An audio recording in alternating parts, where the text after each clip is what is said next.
Let's solder the switch module. We need a 10K resistor, brown, black, orange, and we're going to spread the leads and then flip it over to solder. Heat the pad and apply the solder.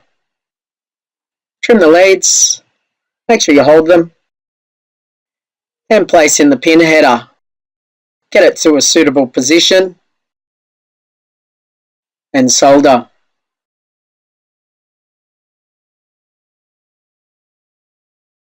Let's put in the switch.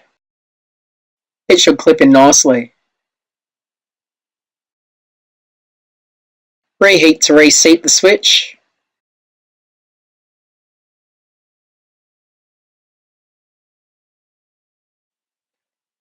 And that's it. Thanks for watching.